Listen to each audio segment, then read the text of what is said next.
Eric, here we go. Nice to see you, buddy. How's What's Georgia? up, Mark? It is awesome. It's been such a cool time here. Definitely, we are way out there. It feels like, but the mountains, the people, the food, everything's just been magic. So yeah, definitely a good addition so far. So yeah, Georgia. What, like 40 hours did it take you to get there? I think so. Door to door, yeah. It was 40 hours, pretty much bang on. It was 3 flights, a 6-hour train ride, and then a 4-hour drive at the end.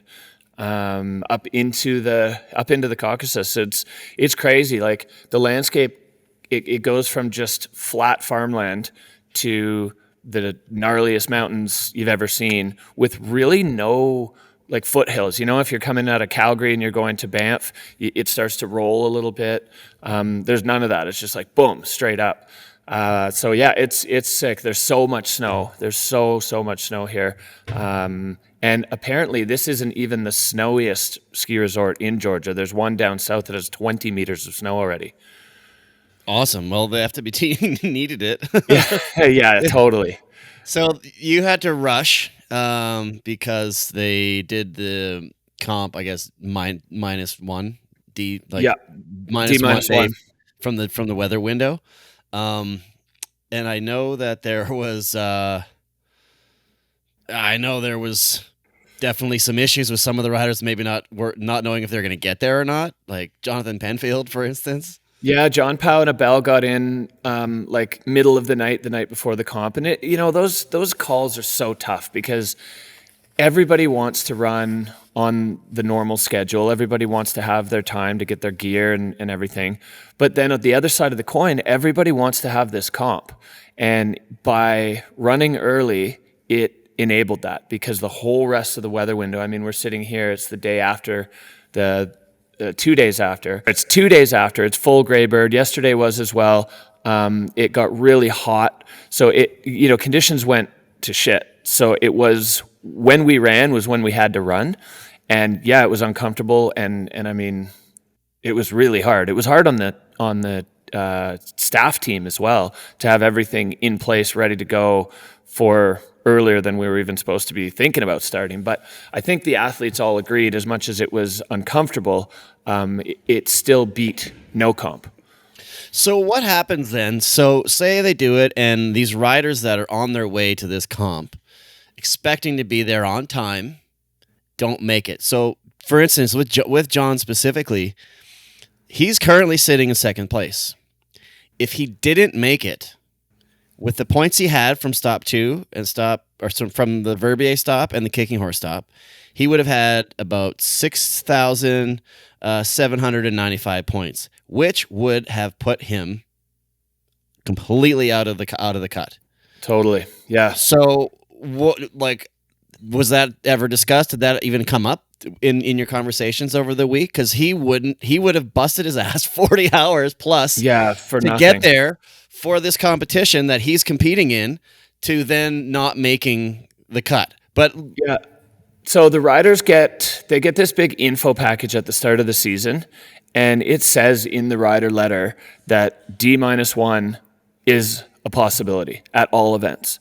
It's not the attractive possibility. It's not the goal, but it is. They are informed at the start of the year at every event that's possible that could happen. So adjust your travel accordingly to account for that potentially. So it's a little tricky. Like if you decide, I'm going to roll the dice on it not happening, and then it does, there is a little bit of an aspect of it's on you. I mean, John was also totally hosed because all his luggage was gone. So he was in Munich buying like pants, trying to just get himself equipped to even cover his body. And then the rest of the riders were the ones that kind of filled him in on gear and stuff. So he rode on borrowed everything except for boots, bindings, and his jacket. Which is crazy because he got there literally, he said on his Instagram account, he got there in the morning, just enough time for like breakfast, and then straight to the mountain to look at the face for the first time. And he put down a run, man. He put down a run. He came in second place. It was fantastic. It was truly like, we talked about it beforehand, and we're like, I really hope he wins. I with all of this going on, I hope John Powell just laces one. And if anybody could do it, it's that guy. Like, he's just such a smooth operator, and he's got a great eye for the mountains. So for him, I mean, yeah, okay, Victor won, but it's almost now like everyone else is playing for second. So a second place is a win in the rest of the field, with Victor on the level that he's at right now. But yeah, so great for John to do that, to kind of overcome all that adversity and difficulty and actually just light it up and put himself on the podium. And like you said, jump way onto the good side of the cut. And he's actually in second overall at the moment. So coming into the two events that suit him the best, sure, it's going to be hard to eclipse Victor de la Rue, but not impossible. And John Powell's the guy to do it potentially. Yeah, it's pretty cool, man. I was pretty stoked to see that happening because, this has happened before with Blake Marshall in the past, having to ski on Hedvig skis, which we've talked about. And then John. Yeah. I don't know if people really truly understand how weird it is to ski or ride on not your stuff, other people's stuff. You're not familiar with, why does my pocket feel weird? Like, even something as little as that, let alone a board. Yeah, it's a huge deal. And so for him to just rise up and be able to do that is fantastic. I love it. Pretty cool. So we'll get to that. We'll get to the rest of the men's snowboard in just a minute. Okay, so we'll continue on with a few little bits and bobs before we really get into the competition. Katie Burrell was your co-host, and she did a fantastic job. I agree completely. Katie was awesome. She was really studious. She was doing a ton of homework. She's also like just self-described number one fan of the Freeride World Tour. So she knows everything. The stats are just like at hand. She remembers this, and that from comps like years ago and this year. She spent the whole season with the tour in filming coach 22 with Hedvig and Lorraine. Yeah, exactly. Yeah, 2020 she was with, like, embedded with those guys filming coach, and she was unreal. Like, unreal. She did such a good job. Everything she called was pretty accurate. I mean, as much as any of us can ever be when you're watching it in the moment. Like, there was nothing outstanding that I was like, ooh, Katie. No, she was awesome. Like, really, really good. Fun. Just super fun to work with. That's just Katie, right? So, I thought that was I was like, oh, when I saw that she was heading out there, I was like, oh, that's pretty cool. I wonder if she's just gonna go and do some,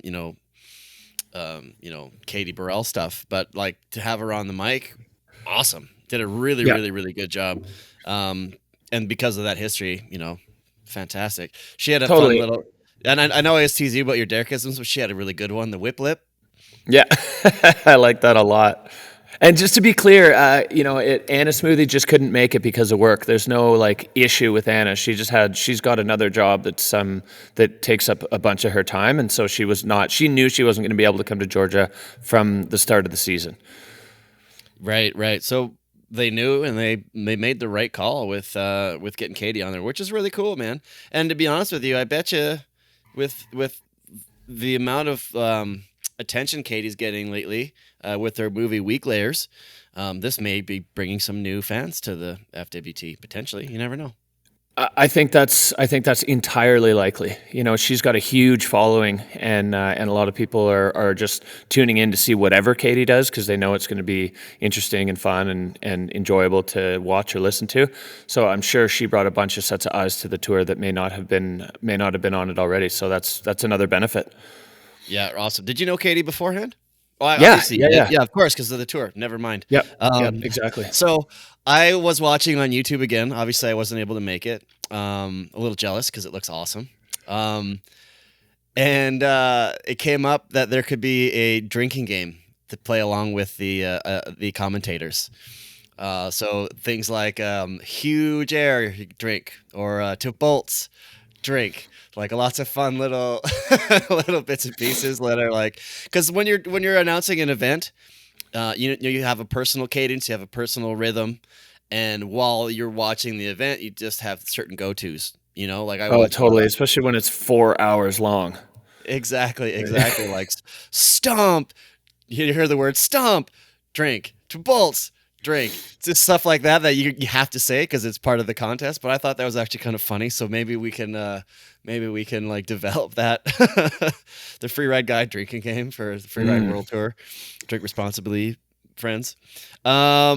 Some notes. Justine Dufour-Lapointe was out once again. Of course, Simon Paradin and Taylor Dobbins, we mentioned, were out with injuries. Justine out with a family situation. And Finn Billis was out. Yeah, Finn had an opportunity to film with MSP in the Lake Tahoe area, and I think decided that he was going to gamble on his existing results being enough to get him through the cut. And it paid off. So he's been skiing powder down in Tahoe and filming with Xander Goulman and Jess Hodder and I think Mark Abma. It looks like it's been a blast down there. And yeah, Finney. So he's gonna be back in the family for Fieberburn. Awesome. So yeah, a lot of people were curious about that on the YouTube comments as well. I liked actually watching. I prefer to be there, but I actually like watching it on YouTube, the live stream, because you get to chat with people as well. I've actually got a bunch of really cool ideas for us to talk about on the show as well. Speaking of getting ideas from fans of Freeride, should we just get right into the backslap before we head into the... Let's have it. All right. So we got the backslap line. As you folks know, if you want to give us a slap on the back for something that we've said, or you think we've backslapped hard on a take, we want to hear your opinions. If you just have a question and you want to get the expert opinion, if you have questions, you want the expert opinion from Derek or myself, send them in. So this first one is from Dan Elger. What up, Warner and Foose? Miss you guys. We do know Dan. I'm curious. I'm surprised Wei Qian didn't score higher. Full fall line, high score line with 2 big tricks. I think he got robbed. I know this won't go on the air. I'm just bummed we don't get. I'm just bummed we didn't get to see him we won't get to see him in finals. Was this the most ridiculous tour stop yet? Can't wait for 4 more years in Georgia. And then before we get to move on, we have a question from Steve Benson. Question 1, did Wei Qian get burned? So this came up on the chat. This came up with a couple of comments that we've had. Now we can answer that now, or we can answer it in Ski Men, but I think we should maybe talk about it right now. Yeah, I got a bit of an emotional connection with this one, so I'm not sure how accountable my opinion is, but I think so. I mean, he was given line of the day, right? So that says a lot. It was extremely technical. He had a big backflip at the top. He had that enormous 360. He skied clean through an area that took out Max and Molly. There was a ton of difficulty in it. It was different than what we saw the other guys, but like so many of the other guys skied kind of the same line. Marcus and I mean, not Hitzig. Hitzig definitely took his own. Anyway, I don't want to dive into all that. I feel like that was a tough one. And I rewatched and I could hear it in mine and Katie's voices on the broadcast when Wei Tian's score dropped. And I was like, oh, like yeah, I thought it was going to be a banger, and the judges weren't having it. Because in an event where we haven't even brought this up yet, we had 7 ski men in the 90s, and watching his run ending up as an 80, I was like, really? Like, he did have a little bobble. The backflip. But Hitzig had 2 huge backslaps and was still way up. So it's, right. I don't know. It's judging, and judge sport is always going to have this element of subjectivity to it. And everybody, every athlete and every fan just has to accept that's part and parcel with the sport. It's tough when it's, when it's somebody that you have, that you cheer for. But obviously I want all of these guys to do well. So it's, it's hard, but yeah, that one was a tricky one for me. Not for me, sorry. Just, I think in general, like you said, it was blowing up all over YouTube, and I saw it on Instagram. And I understand you have to stay fairly neutral, but we have the show. But it's not just you. We've got 2 comments on the Backslap being like, "Hey, what was going on with this?" And I thought the same thing. I honestly thought he got underscored a little bit.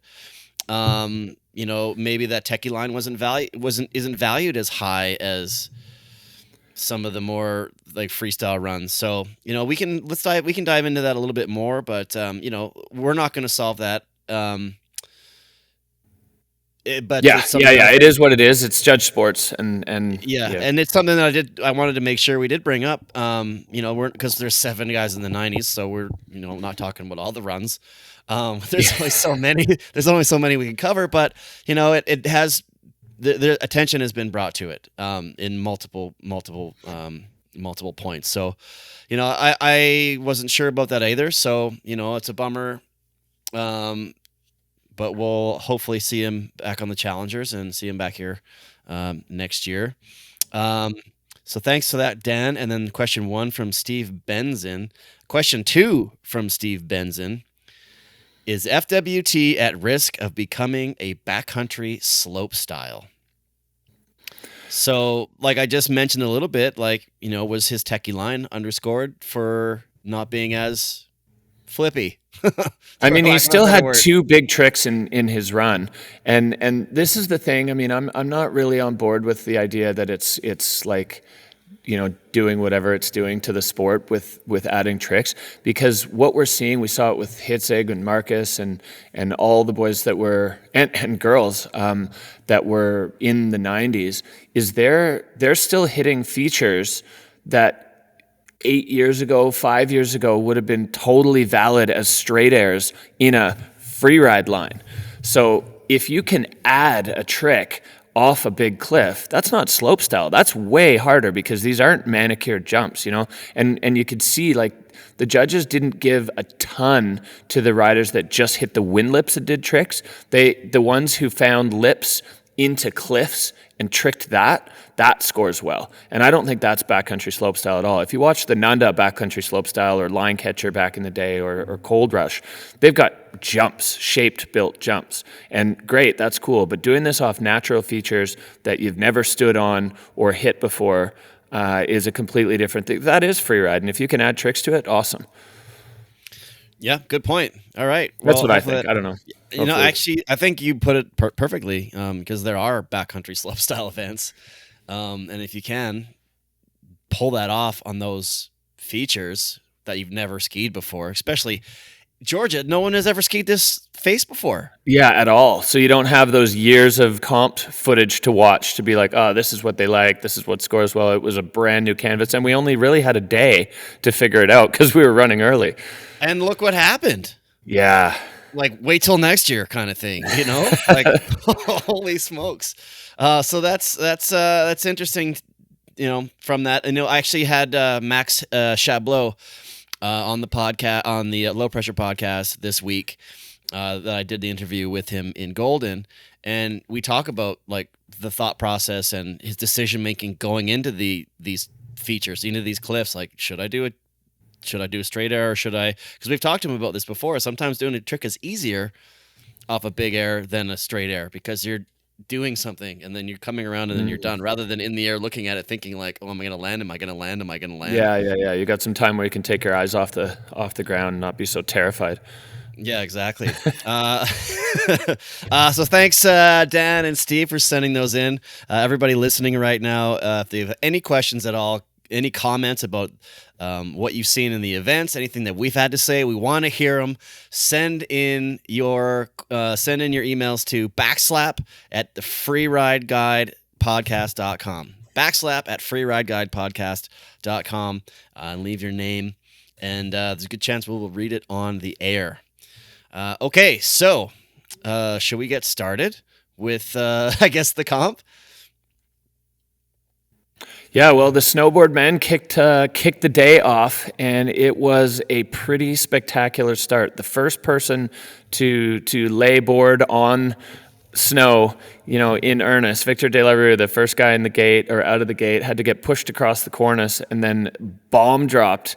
Little acid drop. Acid dropped in. Yeah, that was such a crazy way, such a cool way to start the event off. That's the very first move of the day, and it really did set the tone for the entire time that everyone was just like, boom, we are here and we are going to go for it. Right? Like also, he didn't get his board till like 7 a.m. that day as well. Yep. So he's probably thinking like, I wonder, just as a side note, when you're like John Powell and you're wondering if you're going to get to the event, where's my gear? I got to sort this out. Victor, hey, is my board coming? That's where your mind is. Is the distraction potentially a benefit? Because you're not obsessing over your line. You're not like, am I going to do this or that? Like, you're looking at your line, but only to like the necessary amount. You're not overthinking it because your brain power is focused somewhere else. Like, am I getting my board? So when you get it, or you show up, when you show up or your board shows up, all of a sudden you've got that little bit of relief, and then you have this like almost a bit of you almost relax a little bit heading into your line. Is that a possibility in your maybe opinion? Definitely the riders who didn't have their equipment were stressing hard about it. So it's hard to I like the silver lining approach. I think it's a positive way of looking at it. If you get it maybe right at the end, but I think anything that's distracting you when you're trying to pick your line is just making your life harder. But there was a mixed bag. Like Oscar Manda also just got his in the morning. Him and Victor's stuff were together, and it went great for Victor, not so great for Oscar. And then obviously John Powell never got his stuff, and it went excellent for him. So yeah, bit of a mixed bag of results in that. But yeah, I hear what you're saying. Maybe that would be a bit of a welcome distraction from the stress of it. But I think it's really just an added stress. Right. So with Snowboard Men, there is actually a local wildcard, which the FWT tries to do all the time. Java, how you're gonna have to say his name. I don't know how to pronounce his name. Sorry, one sec here. Java Skividani? Shividani? Yeah, it's a Skividani. Skividani. Yeah, exactly. Nailed it. Right on. He's a freestyle guy, like a fist freestyle guy. Big airs, podium finisher for a bunch of those comps, like in Europe. And what did he say? He said, I long dreamed of the Freeride World Tour together with my friends. The opportunity to participate in the Georgia Pro is therefore a dream come true. And the fact that the competition will be held in Sveneti, am I pronouncing that right? Yep. Is the real icing on the cake. And you know what? He came out hard, and he did. It looked like he had fun.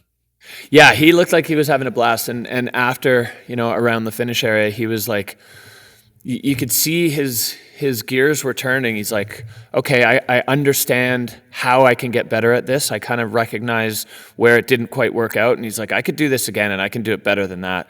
Talking to one of the locals here who was working as the video judge, he's really good buddies with Jabba. His name was Sandro, and he was saying that Jabba, I think I said it in the broadcast too, this guy's like a natural athlete. Everything he touches, he's immediately awesome at, like great at mountain biking. He's a super good skier. He's 27. He's only been snowboarding since he was 20. And he's already gone to the world championships in slope and big air and now competed on a Freeride World Tour stop. Like this guy is a talent.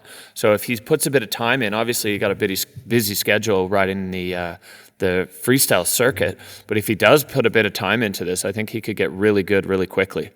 Very cool. Maybe he can go like the Finn Billis route and then switch sports. Yeah, totally. So we got Victor in top spot. He does what Victor does. The acid drop to the double. It was just a Victor run. It was perfect. It was perfect. It was absolutely perfect. Now he's won 3 events in a row now. Like you said, I think everybody else is going for second at this point. Yeah, I mean, look, there is still a possibility because they take, into the cut, it's best 2 of 3. And then for finals, it's best 4 of 5. So if somebody like, say, John, if he wins the 2 next finals events where there are actually more points on offer, Fieberbrunn and Verbier, then there is mathematically a chance. Like people were asking, like, oh, he's won 3. Does that make him world champion? No, because you drop a result already. So he's still just sitting on 20,000 points. And then if he picks up, if Victor picks up another win in one of these finals events, then the other guys are going to be in tough. I haven't done the exact math on that, but if John Powell wins the next 2, then it's still open enough that Victor is not yet crowned champ. Yeah, fair enough. And I will ask you, as we've talked about the math in the past, just kind of trying to figure it out on your own while you're in past years where you've had like, oh, what happened? What's going on? Yeah. Did you have people because you had some pretty solid information about, hey, if you're lower than 6th, you're not going to make it. If you're above 6th, you have a chance. Because you had for a lot of those riders, it seemed like you had the stats. It seemed like you had the numbers. Did the tours provide those to you? Or exactly. They put together a spreadsheet with all that info that then we had at hand for the show. It's hard because there was a lot of them where like, okay, if they finish 1 or 1-2, they're guaranteed. But then anything between 3rd and 11th, they need other riders' results to also happen in a really certain way. And that math, like following the spreadsheet and trying to figure it out on the fly while it's happening was a bit much. It was great because that's something that I guess hasn't really been possible before because we haven't really been given that in the past. And it was nice to hear, to be like, oh, I actually, something I definitely noticed was like, oh, this is great. Now we kind of have a better idea of where they need to be. And the riders probably were given that information too, no? I don't know if the riders got it. I'm not sure. I mean, a lot of them can kind of figure it out. Some of them may be easier than others because it's a pretty complicated process to put that all together. But a lot of them know, at least loosely where they need to be in order to put themselves through the cut. Yeah, like do a good job. Like running it. Yeah, that's the best you can really do, I guess, right? Without having to really worry about what's going on. Because you're not going to change your run to try to come 4th, right? You're gonna... Yeah, exactly. Just do just enough, right? Yeah. So we talked about John Powell and his great run. Another really good run, 3rd place, Liam Rivera with a comeback. I guess not a comeback, but a nice result after the last winning Golden. Yeah. Yeah, it was good. It was cool. Like two big tricks, the big 360, and then the backflip out the bottom. Like it was a really good run. And Liam's had a bit of a, at least compared to last year, not awesome season. So for him to put, just I know what you mean. Results wise, because last year we saw him; he was crushing. And he's stoked to put himself on the podium and jump over the cut and be in the mix because he wants to compete at home. Sophomore slump, maybe? I wonder. I wonder if that's a thing in Freeride World Tour. It's his 2nd year. He did really well last year, Rookie of the Year. And then, maybe that's maybe you get a little bit more confidence than you expect. Or plus it's Freeride. Anything can happen when you do 5 runs or 6 runs in a season. You catch a shark, which we saw a bunch of today. Or which you saw a bunch of in that event. So, it is what it is. But it's great to see him back. That 360 backy, like super smooth landing to the double. Oof. Yeah, I like that. I like that a lot. Yeah, absolutely. Another guy who I thought it was really nice to see him put down a good run was Cody Bramwell. Yes. Because that's a guy who needed a good run, after injuring himself in Andorra last year, and then not having the greatest start to this season, because the year before he was right in the mix for the overall. Yeah, he was in the hunt. Yeah, so it's really great to see him put down a classic Cody run. Yeah, I like that. I mean, Cody was talking about it, and he was one who, even if he won, it was still a maybe, depending on what other people did. But it was just great for his own, mindset and confidence and stuff to lace one and remind himself that how good he actually is. Right. So he didn't make the cut. Do you know if he's going to be sticking around on the Challenger Tour? I don't know. I didn't have a chance to chat with him about it, but hopefully we'll catch up today and we can see what he's saying. I sure hope so, because I definitely want to see Cody back on tour, like healthy and at 100%. I agree. And for those of you wondering about the cut and who made it, who didn't, what a lot of the ramifications are about that, I think we're going to do a separate episode for that. So we're going to talk about the event here, and then talking about the cut, and then moving into Fieberbrunn. We'll do another episode of that coming up later this week when Derek and I can connect. Just because this is going to be super long if we get into that as well. So we'll break it up into two. So yeah, Snowboard Men, great way to start off the comp. Beautiful sunny day. The snow looked amazing. Yeah, it was. To me, here's what I think. It's been a while since we've had powder for an FWT comp, like true, like good deep powder, and all we needed was that little bit of injection of good snow to see the level just go through the roof in all categories. Like it really was. They were almost like, oh, right, this is what we like doing. Like this is what everybody spent all those years doing, the junior comps and the challengers to get to, the dream tour. Like, let's get on tour, get to these cool locations and get dreamy conditions. This was it. And for all of the riders to then rise to the level of the conditions was really exciting to see. And I think just a testament to what we can expect if we get good conditions at these tour events. Yeah, so which is, man, we needed it so badly. Yeah. So hopefully it keeps up for Fieberbrunn. I haven't seen the weather forecast there. Have you heard much of what's going on there? I know that just before we arrived, like even in the last little bit that we were in Whistler, it was turning on in Austria, Switzerland, and France, and it was dumping. And I think it still is there. I think maybe they've got a decent base in Fieberbrunn, and now they had 70 centimeters in the last 4 days. So I think there's some more snow in the forecast for the upcoming little bit. So yeah, I'm optimistic. I don't know. I've been pretty focused on this comp, so we'll turn our eyes forward to the next one. What are you talking about? Can't multitask, man? Like, what's yeah. Come on, buddy. So one last little note I wanted to talk about was Ludo. Unfortunately, he backflipped kind of onto his face, which looked like it hurt, but it's glad he was okay. He just kind of under-rotated a little bit, but he announced that this could be his last event while he was waiting down at the bottom for his scores. Yeah, that was interesting. I mean, Ludo's just been through such a journey in his competitive freeride life. He's made the tour and gotten cut from the tour a multitude of times, and then on the last one he got cut, earned his way back, and then won the title. So right now he is reigning freeride world champion. And he kind of saw where he was at, I think, on the cut, and knowing, especially after you fall, when you basically needed to win to make it, he may have just had enough of that wild roller coaster. And I could totally understand that if that's what Ludo has decided or is going to decide to do. You can back that. Like he's been through it. Can't blame him for it, man. What a grinder. Like they just never stopped. Like the amount of sacrifice that you have to put into your life for something like that, to be on the tour, just being on the tour itself is a lot. But to be on and then back down to fighting to get onto it,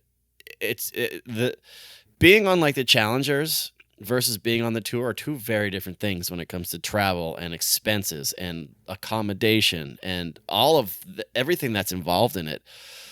So if this is the last event we see him in, it's a bummer, but like tip of the cap to you, Ludo. Full respect. And you know what? The guy's got a world title, so you can retire and have that in your trophy case forever. And not too many riders have that or get that. So the grind, at least in my opinion, that he's been through over the last number of years, totally worth it, because he's going to have that forever, and you can never take that away. Do the winning riders get a trophy for their trophy case? Oh yeah. I know they have like the medals for all of the events, but is there like a champion? There's a world champs trophy. Yeah, okay. Now they can put up in their Yeah, for sure. Put it over Yeah. I'm the gonna fireplace or whatever. see if you can I'll see if we can get a photo of it or something like that. I think I vaguely remember. Is it like a smaller version of like Yeah, the podium exactly. trophy? Of the big Right. giant one. Right. Okay, next up we have Snowboard Women, which was a fantastic competition. I think that category is really making strides this year, in my opinion. Yeah, well, good snow helps. I mean, we've been talking about this for a while, that the skiers have a slightly easier time in really difficult conditions, and good snowboarding usually happens in good snow, like the kind of stuff that you want to watch. And this one for the Snowboard Women, like it was probably top to bottom one of the strongest overall field rides that I can remember seeing. And I think there's obviously, we know all those women are super talented, but finally they've had the canvas with actual powder to really like ride to their potential, which is nice, because I know from talking to a bunch of them that they're like, oh, we want to show everything. We want to put all the cards on the table, but when you're like down, bouncing down refrozen slush or whatever, obviously goal number one's got to be stay on their feet. And this time they went for it, and it was awesome to watch. It was so much fun to see that category kind of rise up and put down runs to their potential. Right. So in third place, we had Aaron Sauvé from Canada, super committed at the top. Good series of years. It was a true big mountain line, like full on, pretty unique on the bottom air after the traverse as well. Like she's kind of opening up some new zones, which was super cool. Pardon me, she ended up in second. Anna Martinez was in third place. Steep billy goat turns, which I think was really cool to see. Very indicative of her, I guess, where she's from.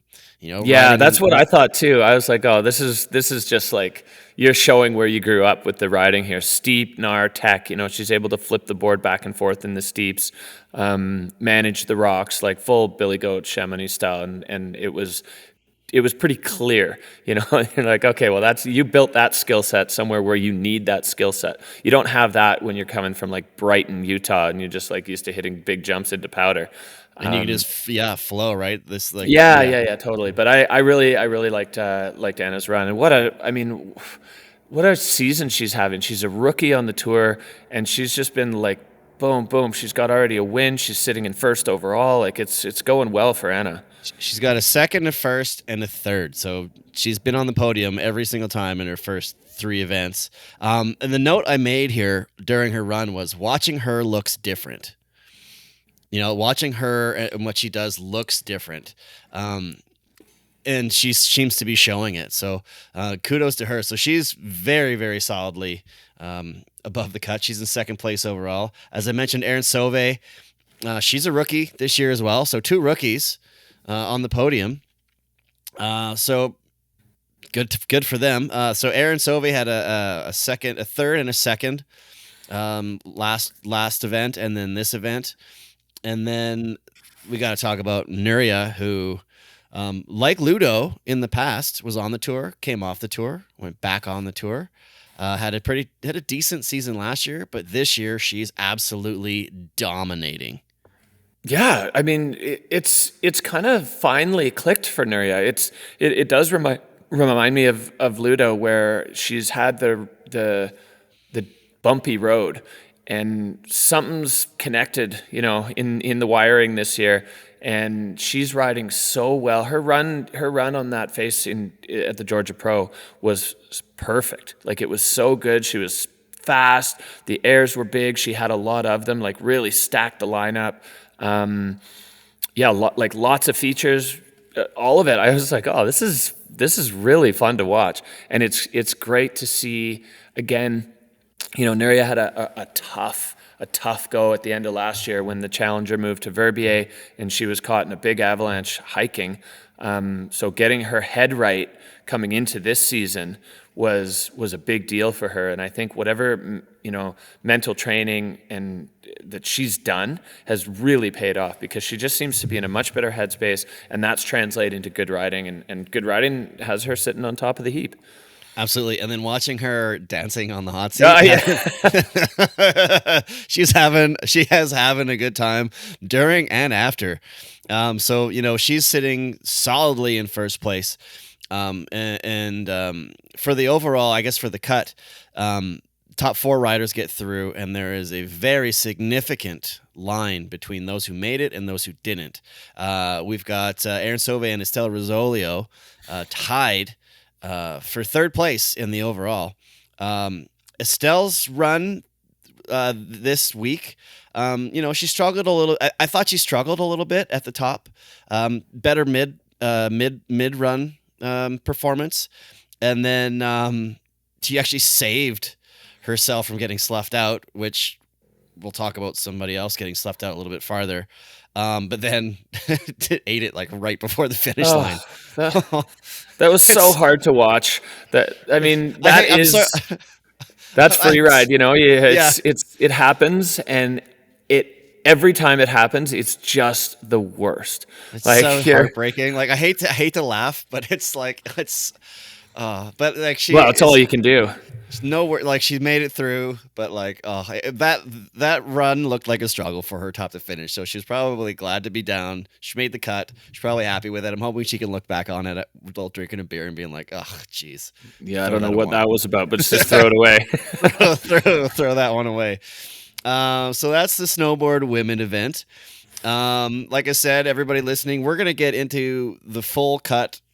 Who made it, who didn't, the ramifications of it all, moving into Fieberbrunn and Verbier, probably a little bit later this week. Just for time, we want to stick to this event. And if you're listening to us in the car or on your way to a comp, thanks for tuning in. Make sure you follow and subscribe to the Freeride Guide. You can watch us on YouTube as well. And we're stoked that you're here. Also, if you happen to be watching it on YouTube, or you're listening near a computer, you can actually go to the Freeride World Tour website and watch all of the runs back as we're talking about them. Next up, we have Ski Women. So before we get into the Ski Women and their runs, we got to talk about crashes. So as I've said for many years, the last several years, Ski Women has been one of my favorite events to watch because the progression has been amazing. It's event to event. Last event in Golden showed that specifically with Astrid and then Manon with their backflip and a 360 for the first time ever in female, like 2 tricks in female competition. She backed it up and did it again this year, but what my issue is it's almost like if you don't crash, you're on the podium, right? So there's that progression, but the question is, are they going maybe a little bit too hard to try and keep up? In Golden, the top 4 spots in Golden were the only ones who didn't crash or have a serious issue in their run, and only the top 3 in Georgia were the only ones that didn't have a issue or a big crash. So, Addie didn't fall. Oh, sorry, pardon me. Top 4. Excuse me. Top 4. Top 4 in Georgia. So it's like, I don't really know, what I'm trying to say other than I love that they're pushing it forward, but is that maybe something that you need to think about when you're competing? Maybe you don't. We've had this conversation before. Do you go for it or do you put in a safe run? Right now, putting in a safe run almost looks like it's the wise choice, because if you go for it, there's a lot of, I don't really know what to say about it, because more than half the field in the last 2 events have crashed. Yeah, right? If you land, I don't agree with you at all on this one. I absolutely love how hard they're pushing. It's elevating everybody. Because nobody, Sabile and Hedvig in the top 2 there did not put safe runs together. No. They just landed their runs. Well, I think if you put a safe run down and everybody else goes for it and stomps, you're gonna not be feeling that good about yourself when you could have gone for it. And this is exactly what we've got in Ski Men, where everybody's going for first. Nobody's trying anything. There's no strategy at all. It's just, and people were laughing at Marcus about that. They're like, this guy he's only shooting for gold. And the women are doing that too right now, and I back it. Like we're seeing the progression go through the roof. If Manon had landed that run, like after the backflip, she got the flip, but then she just tried to slow down a little too quick because it stayed steep for ages, and there was that big double she wanted to get, and it was kind of close. She was ludicrously out of control when she flew off that bottom cliff, and couldn't keep it together. But she'll get that. She'll get that on one of these runs, and then you're looking at like a 99-point run if she pulls that double after a 3 and a backflip. And like those women do not care one little bit about strategy. They are trying to take this sport into the stratosphere, and I totally back it. I love watching it. I love calling it. Yeah, we're gonna see a little time here where a bunch of them crash, but then a bunch of them do like the wildest shit you've ever seen. So I don't know. I'm for it for sure. I think it's sick. Like I'm not, just to clarify, I'm not against it at all. I think it's fantastic. It's just it's interesting to see. Like I was wondering, are they maybe going a little bit beyond some of their abilities? Like looking at like Manon has proved herself to be a very, very good skier, but like you said, she got out of control on that. Got a little bit of speed, couldn't hold on. And maybe this is just the natural, like a bump in the road on the natural evolution is like you need to fail a little bit in order to succeed, right? So, and this is the world tour. You got to go right up to your potential, right up to the tip top of what you can do if you want to win. And these people don't just want to win; they want to change the game, and they're doing it. And I think it's pretty exciting. Yeah, there's going to be some crashing, some hiccups, some crashing. So. Speaking of, we got to talk about Molly's run. On the chat, I wrote, "Hey, watch Molly do something very different and probably gnarly," and it turned out to be both. Like she went over. I think she's one of the only ski women that went over to like Victor's entrance, just along the ridge there, and then the little acid drop. Huge stomp. She was skiing with lots of speed and then opening up new lines as Molly does. She goes and finds the gnarliest stuff ever. That's just how she skis. That's how she wants to ski. I think that's what interests her or excites her. And she went into that really scary line. She was skiing it well, but skied right into her slough. And then got taken out over the rocks, which was pretty scary. Oh, it was. It was really hard to watch. I mean, I was worried for her for sure when she went bumping down those rocks because you couldn't exactly tell what body parts were hitting, where. After the fact, she said it was pretty much just her thigh. She's definitely got a pretty big bruise on one leg, but all up, like I don't want to say lucky because that certainly I'm sure didn't feel lucky, but I'm happy that she's not more banged up than what she is. And she was mad at herself because she's like, I know better than that. I totally know better than that. That was a rookie slough management mistake. I turned directly across it. It blew. She's like, I saw it and I tried to do a little hop and maybe let it pass under the skis, but it was too late and it was quite a bit of snow. So she was frustrated because 9 times out of 10, Molly laces that. But that one moment, she's like, it was like comp brain kind of kicked in and just go instead of just pausing for a sec to let the slough pass or going fall line and not even being there when the slough gets there. She wrote a nice little caption on her Instagram. She's like, here's the 2 ways you can do this. I didn't do either of them. Right. I read that earlier today. And I'm so glad that she's okay. And like you said, comp brain, right? When you're rolling through, you probably have those like line scores, fluidities, all of that stuff is going through your head. And it's like, maybe she's thinking, well, if I stop here and let this slough go, am I going to get docked? 100%. Yes, that's exactly what she said to me. And the question my follow-up question is, you're not a judge, but would she have? I mean, so here's the thing. This is the balance of freeride judging. Fluidity is a category, but fluidity is your speed relative to the terrain you're in, right? So when you're in the open terrain, flying off cliffs, they're going to reward high speed riding.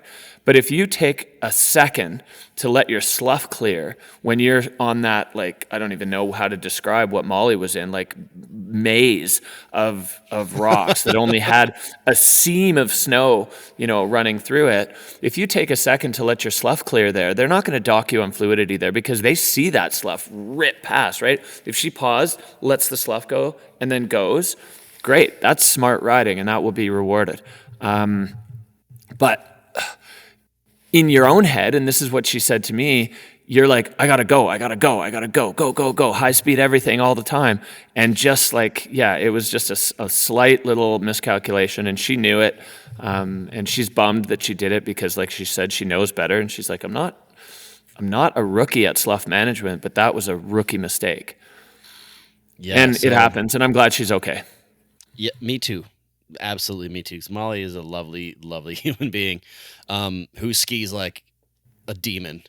Yeah. I love watching her ski, and I really, really hope she goes to the Challengers and gets her way back here because to me, she's her skiing is a style of skiing that we need on this tour. Yeah, big mountain, technical skiing, right? And she's got tricks too, but she's never really needed to pull them out because she doesn't go for that line. Yeah, exactly. They don't fit necessarily in the line that kind of draws to her heart, but she can do them. She's definitely got flips and spins and stuff. Yeah. Exactly. I'm gonna say yet to go back on what we were just talking about like maybe this little section of crashes is that like development recalibration. Maybe this needs to happen, and then the next comp we see is going to be like the greatest one. Maybe the next ski women's comp is going to be like what we just watched in the ski men's. Yeah, and you know what? We do go in these cycles. I remember a few years back at Kicking Horse when the entire ski women's field stomped their runs, and the ski men was carnage, right? So sometimes one division just gets a bug, and they all, or not all, but like majority of them are just eating it left and right. And you're like, what is going on with these, this group today? And that was ski women this time. We're like, ooh, man. Like there was a while there where Manon Lowski with like a tumbling tomahawk skis off fall was still sitting in a podium position for a while. And I was like, wow, are we going to end up with an NS on the podium? But that's right. Like I guess, can that happen? That's a good question too. Like you can crash, and then the points that you've accrued before your crash, as long as your skis don't come off, can count. But if your ski comes off, let's just hypothetically, let's just say out of the 11 or 12 ski women riding, let's say 9 of them, there was 10. Let's say 8 of them, for whatever crazy reason, NS. Would there be a third? Yeah. So we talked about this in the Backslap a couple of weeks ago, where those NSs still have a score assigned to them. They are judged until the moment that they crash, so they're still ranked. So the highest NS would take a medal, which would be ridiculous, but also it's totally within the rules. So hopefully it doesn't come to that, and hopefully the next time we see the entire field stomp. But yeah, no, that's definitely possible. I mean, it could be 100% of the field, I guess. Let's hope that never happens. Theoretical, yeah, totally. All right, so let's get into the podium runs here. Is we have Lily Bradley. Actually, let's go fourth because Addie Rafford had a great run, who ended up in fourth place, was only like 0.34 points behind Lily in third. So their runs were virtually the same, but just that minor point score to push Lily up. And it was nice to see Addie put down a good run as well. Yeah, that 360 off the top was so exciting. Again, this is this field. They're pushing themselves, but they're also pushing each other. When you're up there and you watch your compatriots sending, the froth starts to build, and you're like, hell yeah, let's go. And so seeing Addie stomp that 3 off the top was sick. And then we actually, in the booth, we completely lost the feed. We just had a black screen for the rest of her run.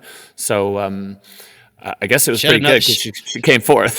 she had another big stomp. down low. Okay, so that brings up another question for me about the judging. So are the judges, obviously they're watching the live run, but are they also watching the TV as well?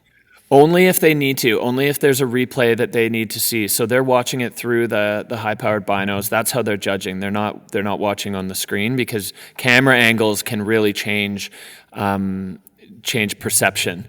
And this is why sometimes what we're seeing, because Katie and I are watching on the screen the same feed that you get at home, and sometimes what we see doesn't match what the judges through as scores, and that's because the cameras can really alter things, depending on the angle or the width of the shot, or if it was from the drone or whatever. We get an idea, but the judges are judging it through the binoculars to get it as clear, as close to the true reality as possible, and they only look at the screens if they need to pick up a point of difference on a replay. Right on. And then so third place, Lily Bradley, who had a really good run. She had a super fun run in kicking horse, filled with spraffies and daffies and spread eagles.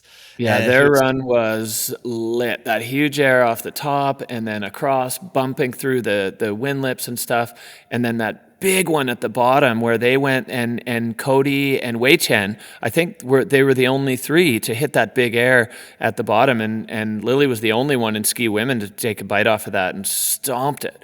Yeah, that was a fun run to watch, and Lily's really just kind of feels like they're ramping back up into this, from this injury recovery, and it's pretty sick to see on the podium. Absolutely, and she snuck into the finals, last spot before the cut, and a podium spot. So congrats to Lily. They really, really laid it down. She was on the Low Pressure podcast last week as well, talking about why we call her they, them. Really, really in-depth discussion. And I was actually listening to you and Katie on the announcement, and did pretty good this time. Yeah, every time is better. I had a good chat with Lily at dinner after the comp, and they're like super appreciative of the effort. And Lily's like, look, I don't expect perfection, just effort, and also recognize that it's hard because, there's parts of our language use that we never think about. Yeah. It's just instinct. So having a little bit of consideration and thought in it isn't always easy, especially in the moment when you're calling runs. But I appreciate that take from Lily, and she mentioned that they appreciated our take on giving it a solid go, and if we blow it a couple times, then that's going to be acceptable to Lily. And that's all. In these things, I just want to be accountable to the person that it matters to. Yeah, exactly. And it's so tough. They told me, they told me that they get it wrong too. Like, with their friends, they'll drop the wrong one. Often here and there, just because it's so normal, in your person your whole life, and all of a sudden you got to change it. So, and that's cool. So I'm glad that she's still I'm glad that they're still on the tour. I think it's good for the tour. They have this platform of the Freeride World Tour to spread this knowledge, maybe give a lot of people a little bit more awareness, and let them think about how this affects people, or maybe there's someone in their life that they have to adjust for, and this is that learning experience that they can learn from. Totally. And bottom line here with Lily, they're an absolute sender, and are like, sure, the platform for the social stuff is nice, but Lily's a badass ski athlete, and that's what they're mainly here to do, is to throw down on the World Tour, and that has been that box is well and truly checked at this comp. Right. So back to it. Hedvig with an 80.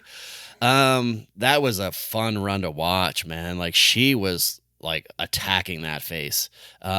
That's the note I actually wrote. Attack that face right at the start. That big air and the landing straight into a carve out of it. Like, no run out. She was like stomped straight onto her edge. Boom, back into the face, and then onto the next feature in her run. Really, really great run to watch. Still hoping for another Hedvig backflip, but don't think she needed it. Well, she had the one that Manon flipped in her sights and said she made a game time call not to. Didn't love the look of the lip. And this is where maybe a little bit of experience comes into play. I did talk earlier about how nobody's thinking of strategy at all. Well, Hedvig is. And in that moment, she was like, this one's a bit of a dice roll. I can just punt off here. And she got the grab. She went really far. But decided not to flip it like last second. And I think, who's to say? Like with Hedvig, the second that she throws a flip, odds are pretty good it's going to work because she's so good at them and it's so ingrained. But for her, she said, I have to stay true to myself and listen to my gut in those moments. And she's like, I don't regret it. No. So yeah, she was second, and the way she hit that double at the bottom, like she had to line up the angle off the first one, and then kind of looked like she was getting pushed a bit out to the skier's right, but released to the fall line enough to just just go. Sometimes you just got to send it, and so it was cool to see that all come together, and it was a banging run. I think the judges had, I think they had their work cut out for them differentiating between first and second in ski women. Yeah, well, with Hedvig too, like last week, at the Kicking Horse event, she saw Manon and Astrid backflip that spot. She was probably thinking, "Oh man, like I could have done that." Whereas this time, she didn't do the backflip. Manon did, couldn't hold on to that speed, like she couldn't handle that spot. Whereas Hedvig, she did. Yeah, so totally. There comes into that veteran knowledge, and and it's good to be like when you saw something happen last week, and you're like, "Oh, I should have done that," and then being able to like not fall into I guess that pressure from what you thought the week before and still be able to shut it down. Hey, I missed on that backflip last time, but this time I don't need to do it, and it worked out for her. And then sorry. Oh, I was just gonna add, with that result, Hedvig puts herself within 1,600 points of Manon in first. So going into the comps that have the most points on offer, Hedvig's in a great spot right now in the overall because she's hunting. She's not being hunted, which I think is a little bit of a, mentally, that's an easier position to be in because you're hungry and you're not looking over your shoulder at what the next person's going to do. Absolutely. And then we have Sybille Blangeon back on the top spot of the podium. I think this is the first one since she won in Verbier. Mm-hmm. Big air. She laced her transition on her second feature, which was just a classic Sybille, like fall line run. Charging, fall line, smooth. Like that's what you expect from Sybille. There's a style that the Verbier Freeride kids have. Now, she's not a kid anymore, but came up through the junior program out of Verbier. There is a style, and it's really interesting to see it and watch Sybille and be like, yep, that's exactly like how I would have expected you to ski. If I had to draw the run that I thought Sybille would do, it would be that and skied like that. So it's cool. Like I like that these riders are kind of holding to their own truth and their own style, and then finding ways in these venues to shine a spotlight on the highlights of their ski skills and their style. So I thought that was great. And Sybille needed to win to make the cut. She was way down, she was below, and it was like, okay, if you win, you make it, and anything else is a maybe depending on what other people do. So I talked to her after, and she was like, I guess I just need that pressure. She's like, I hate how it feels, but I often perform better when I have that heavy pressure. So I thought that was really cool that she rose to the moment and did exactly what she needed to do when she needed to do it and put herself into the mix for the finals. Yeah, absolute clutch performance. Yeah. Yeah, absolutely. I was just looking at the numbers here. She would have ended up in 7th place with a second. Right. Yeah. So the win was what had to happen, and she delivered it. So yeah, very cool for her. So that's ski women. Next up, an epic and record-breaking performance from ski men. 7 male athletes in the 90s with some pretty unforgettable runs. Like I don't even know where to start. Like, yeah, it's unprecedented, unheard of, unbelievable.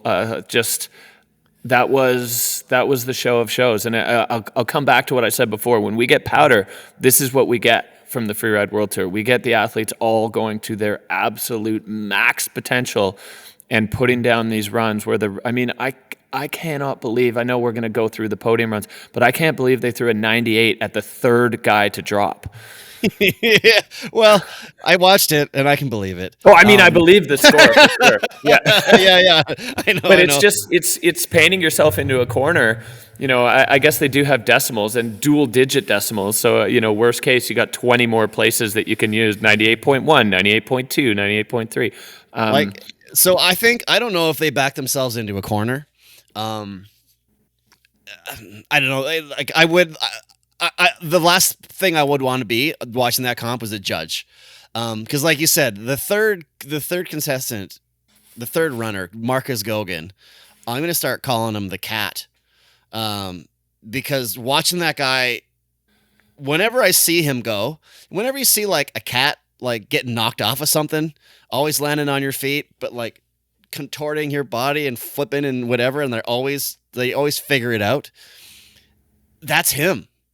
Like the guy, I've said it, I don't know how many times, every run from him is an adventure. And this was no different.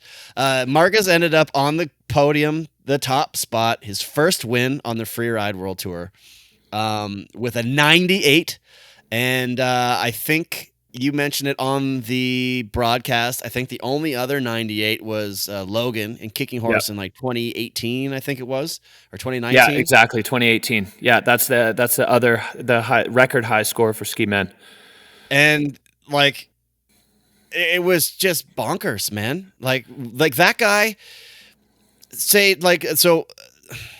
I'll just go through the podiums. We'll do the top three, and then we'll talk about the other.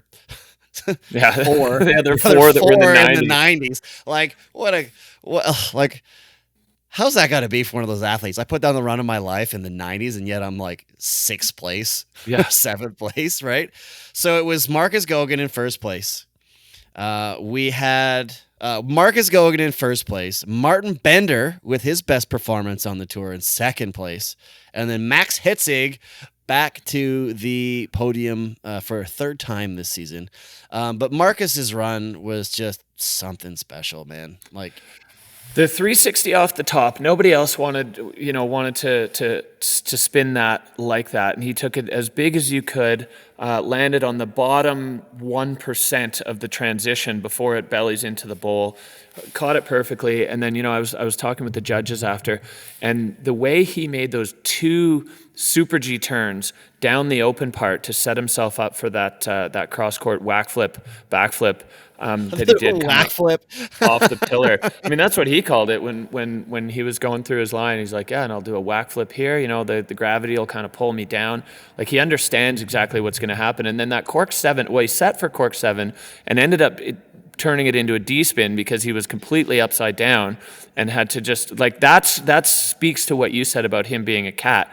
Is he set for cork? It just didn't pan out the way he expected, and instead of just flailing around in the air and landing on his face, he just turned it into a D spin, brought it to his feet, and then ripped through those two bands of rocks at the bottom at 100 miles an hour, and still had the mental acuity to get on his right foot, carve across the run, and take that like kind of moto double cross hill miles past where anybody else went. He went probably 40, 50 feet past the next longest person. Martin Bender, who ended up in second place, did a very similar like line choice to Marcus. He hit that same feature and he landed like 20 feet behind him.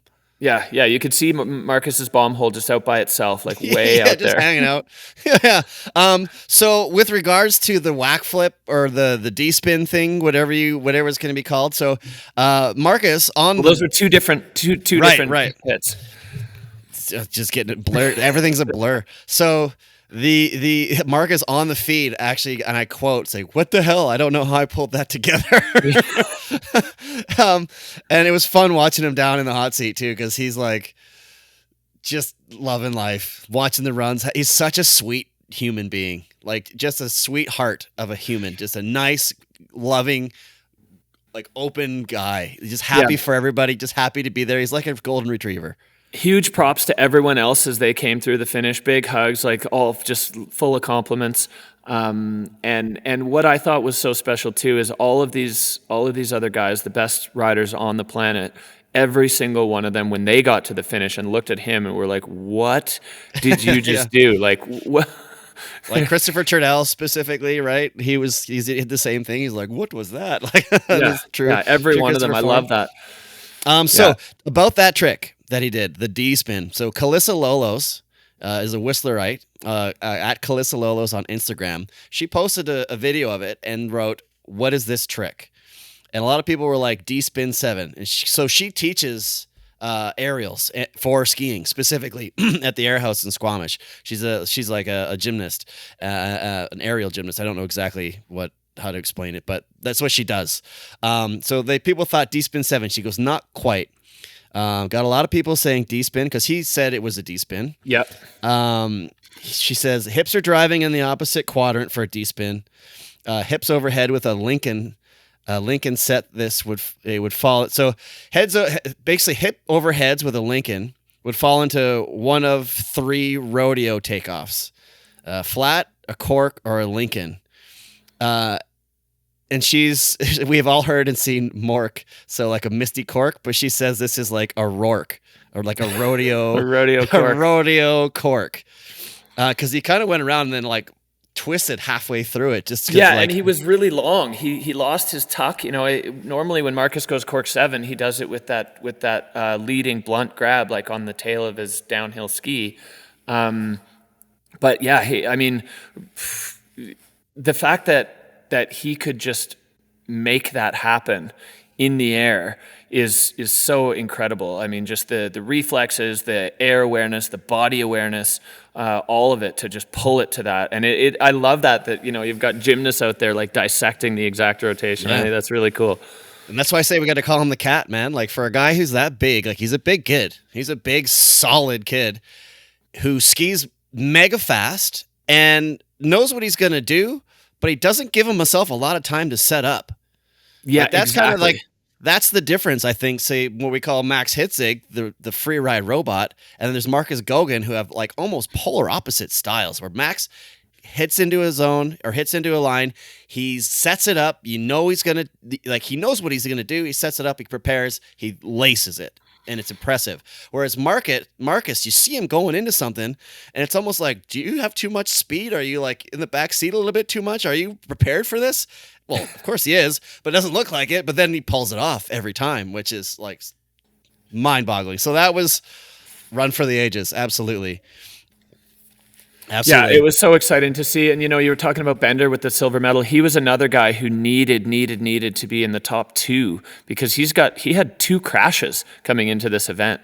So he was another one like Sabile and also from Verbier who just stepped into the pressure and delivered on the day. And it was really cool to see finally a true Martin Bender run. He's got those, but we hadn't seen it yet on the tour, because he crashed on the cork 7 into the tree at Kicking Horse, and he went down spinning into those rocks in Verbier.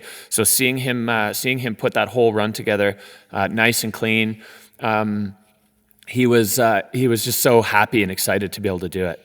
Lego Real. Yeah, the Gorilla Squad of Verbier, those guys are behind him. It was cool to see them live, and then for sure they were backing Martin from home. Yeah, watching it on YouTube, it was nothing but gorilla emojis, like gorillas all through the chat. It was awesome. So basically we can talk about Marcus's run right now. It's quite similar to Marcus. Wasn't as shock in awe as quite as Marcus run was, which isn't a bad thing. Super technical, put it down, 94.33. Congrats to him for an awesome run. But I want to get back to right after Marcus was Maxime Chablot, who put another amazing run down and ended up with a 90.67. I personally thought he might have been a little underscored.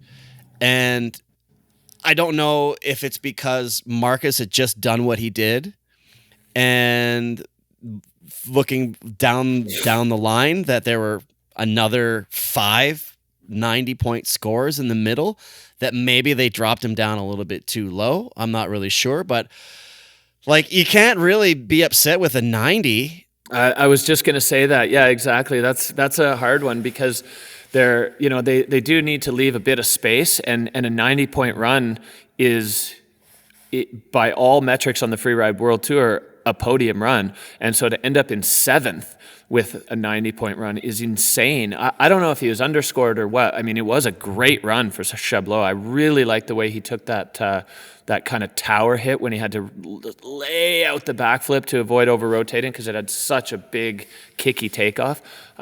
His run was awesome. And yeah, like you said, and anything in the 90s is a huge score. But the fact that then 5 more people were able to slot in between him and Marcus is nuts. Yeah, so like six more, sorry. You said on the broadcast, maybe we got to stretch that scale to 150. Yeah, I was like honestly worried for the judges. I was like, we're 3-4 guys in now, and we've got two in the 90s, and a whole bunch of talented riders still to come. But I think they they understood the numbers that they were looking at, and you got to throw the score when you see the score or when you see the run. Absolutely. And then Tenla next. So he got a 91.67, and I was like, he had 2 big back A's, perfect landings, like another amazing run. So 3 runs in a row in the 90s. And I was like, I'm like, where is this going to go? Like, how are the judges going to, like, I honestly don't remember a run's ever being the same score. Recently, in recent memory, I can't remember a comp where 2 riders had the same run in the same category. But I was wondering if that was going to be the case. Yeah, like if somebody would tie. Yeah, and are they allowed to do that? Or is there like an unspoken rule that they can't do that? Turdell and Carl tied for 3rd at Fieberbrunn a few years back, and there's a great photo of I can't remember if it's Christopher on Carl's shoulders or Carl on Christopher's shoulders, but on the podium, like one Swede holding the other Swede on his shoulders, standing on the box. So it is possible. It's pretty, I'd say it's pretty rare, and I haven't seen it any other time than that. But if it was ever going to happen, I could imagine it was on this day because there were just so many fire runs. Right. And skipping through, Valley Rainer, triple, like great run. Lower score. Ben Richards with that giant floaty 360, but he lost the shoe. What did you say? He's got to go bring back the pieces of his life that he left scattered. Yeah, there were just his skis and poles all over the place. That was so close too. That was one of the moves of the day for me. Probably that one and Max Palm's like moto gap backflip. That were both just so blind, so scary, so perfectly scoped. That obviously it would have been great if Ben could have held on to that, but it's just going into the transition from the downside wall into the gully, he just got smushed. Right. But yeah, incredible move. Moving down, there's like Blake Marshall with a 92, and that's got to maybe hurt him a little bit just because he's the first cut of the qualifiers, and he did everything he needed to do. He did everything he needed to do that day. Like, you can't be upset with that run. He ended up any other 5th. day that's a win. Any other day that's a win, and he was 5th with that run. Right, and if he had landed it, I think he would have been, if my math is correct, tied for Maxime for the last spot before the cut. It would have been like right there. Looking at it doing if he had gotten like one spot higher. Yeah. If he ended up in 4th in that event, if considering like assuming Max stayed in 7th, he would have made the cut. He's 1 below the cut. Yeah. So like you said, he did everything he could do. And it's unfortunate for Blake because he's coming into this event with 2 crashes. So he needed to be way up there, and he did his part on that run. You left it all out there. Like you could not do any better, and then to be like, oh dude, like I didn't even make the podium for that. Like, and the repercussions for that, it's just, it's got to be heartbreaking because he's such a good dude, but that's sport, man. That's why we do the show, is we can talk about this wild stuff that happens. Yeah, exactly. Because I love Blake. I love how he skis. I loved that run, and to see that run go down and still not make the cut is brutal. But I mean, it was the day, right? It was the day of 7 guys in the 90s, and as I said, any other day that could have easily won a comp. Absolutely. But just today, everybody was popping off. Yep. Then a couple later, Max Palm with another heater of a run. That guy's had some pretty bad luck. Like you said, that big moto backflip, but he landed on a rock. Oh, later, further down. I mean, the backflip was the big one moto of the moves backflip. of the day. Yeah. Sorry, the big moto backflip, and then the little bit farther down, boosting into that little spot, and then hit that. This landed on a rock. Like there was just a little bit of snow on top, exposed it as soon as he landed. It was just like, ugh. Because that was a gnarly little section that he was rolling through. For sure it was, and that's a hard one to like go back to the drawing board with, because in the scoping, that looked like snow. It was all white. There's no real way to know that that's you're airing into rocks there, but. That's a bummer. So, Max Palm, 3 comps, 3 crashes, really not what we kind of expect from Max, but every single one of those crashes was doing something spectacular. So that guy can hold his head up and be proud of the effort and the level that he's skiing at.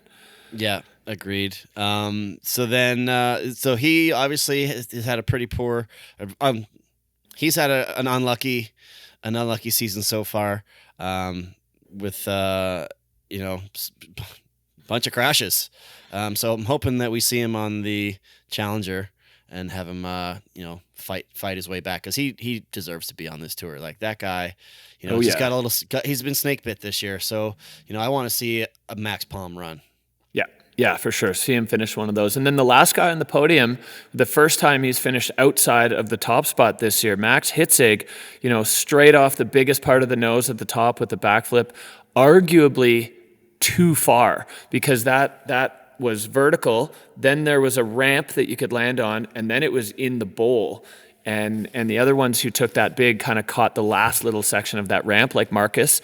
Hitzig just flew over all of that to a pretty heavy backslap, quite a lot further down than anybody landed. But the trick itself and the air itself were just so spectacular.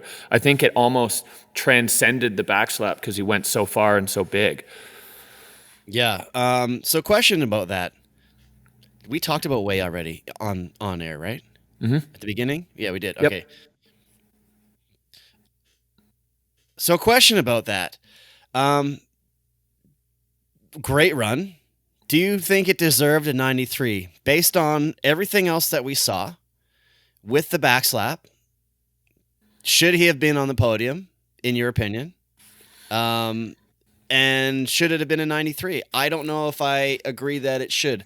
There's nothing. The run was great, but we saw 6 other runs in the 90s that all could have been podium runs in any other competition. But that one, did he maybe get a little benefit of the doubt because he's Max Hitzig and he's been on the top spot the last 2 weeks? And I'm just playing devil's advocate here. Yeah, no, I hear you. I don't know. I'm not sure if the doubt for being Hitzig. I think the benefit of the doubt might have been that he blew up in a big pile of snow when he backslapped. So you're watching it through binos and you don't necessarily see exactly what his body was doing. He did take the 3 features that he took at different angles that made them way bigger than what everybody else did. The one that Marcus Goguen did, that cork rodeo, whatever. Rourke?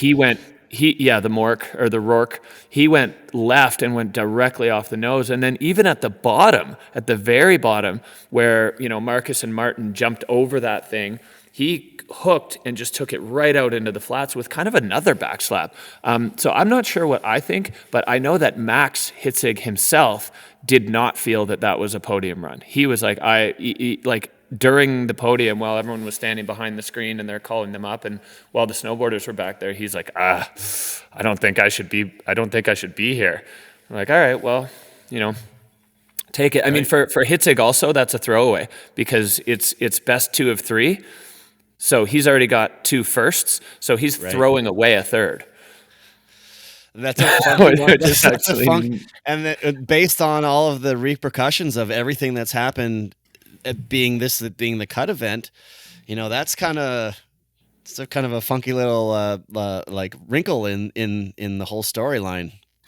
Yeah, and it's interesting because, as we move forward, and we'll dig into this a bit more later, but Marcus Goguen brought himself within 2,000 points of Hitzig. He's got a first and a third. Hitzig's got, first. So they're actually quite a lot closer than I expected going into finals. And in finals, there are more points up for grabs in both events. So ski men, when we were coming into this event, it felt like Hitzig was running away with it. It's actually really close now. So that's exciting as we move into finals. Right. And then the final 90-point score was the Christopher Trudell, who has actually been called the cat in the past too, with a 92.67. Very similar run to. No, did he? It was similar to Wei Tian's, but a little bit different. He had a similar top, but Trudell flipped right off the top, where Wei Tian kind of went double. He aired into the pad, then flipped the second one. And then I think one of the things that really stood out on Trudell's run is when you took that cross-court windlip, Wei Tian kind of popped up and over that to get into the steep Nar, and Trudell took it at like Autobahn speed with the biggest backflip the biggest air that anybody took off that lip all day. Other people were having a hard time getting off the ground, and he did like a 30-foot laid out backflip. So I think the judges loved that, especially when you hit something that other people have struggled with and you make it look great and easy. That's a big point of difference in the score. Yeah, but like harking back to Marcus's like launch to the moon, that straight air, they just hung in the air forever and went like 20 feet longer than the next biggest guy. So that's what do you expect from Trudell? Like you said, we've mentioned this several times. Like, oh, I don't know if I still got it. I don't know if these kids, blah blah blah. That's BS. No, he's certainly got it, and he is right in the mix right now, which is super exciting to see. He's in third overall. Again, he's only just under 3,000 points behind Marcus. So it's still all to play for ski men. Yeah, absolutely. So that wraps up. To summarize, Marcus Goguen on top spot. Then we have. Martin Bender, and then Max Hitzig, and then Christopher Trudell, Blake Marshall, Tenla Katsuno, Maxime Chablot, all in the 90s. And then you get Valley, and then there was actually a bit of a gap between all the 90s and then the rest of the field. So that kind of wraps up a pretty amazing comp for the first time ever in Georgia. Wish I had been there, but it was great to watch, and I'm really excited. They're there for another 3 or 4 years. Is that correct? Yeah, they just signed a 4-year contract. And after the comp or before? Before. I was blown away. They announced that at the opening meeting, and I was like, really? You just locked in on that before we've even executed this? But obviously, the Nicholas Hale-Woods foresight coming through again, because this delivered in every possible metric you could hope for as one of the all-time best comps we've seen on the Freeride World Tour. So there's not a single person in the mix here who's not excited to come back to Georgia. No, exciting stuff. So well done on the mic once again with you and Katie.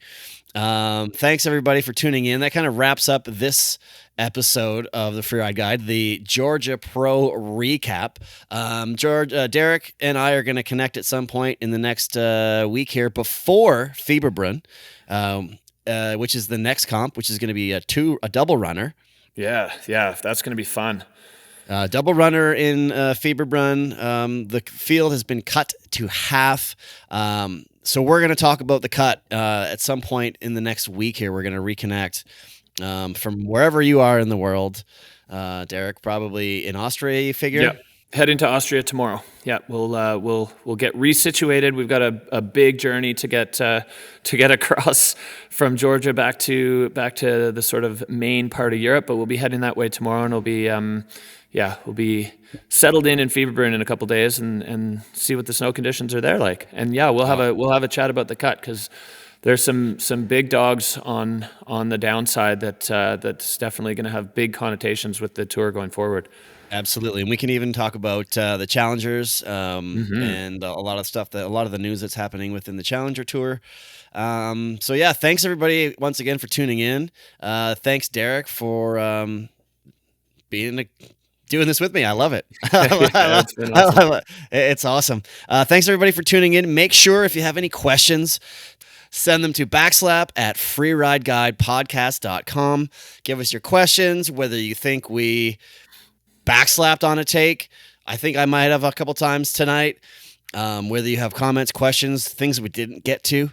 We want to hear your feedback, and we'll possibly read your email on the air.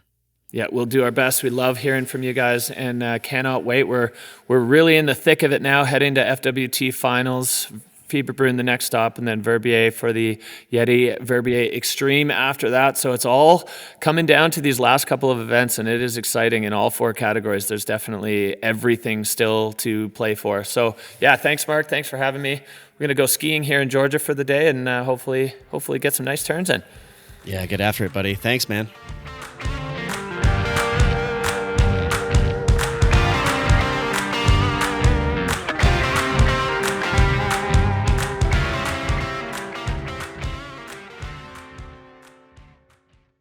This has been a Redmark Media production.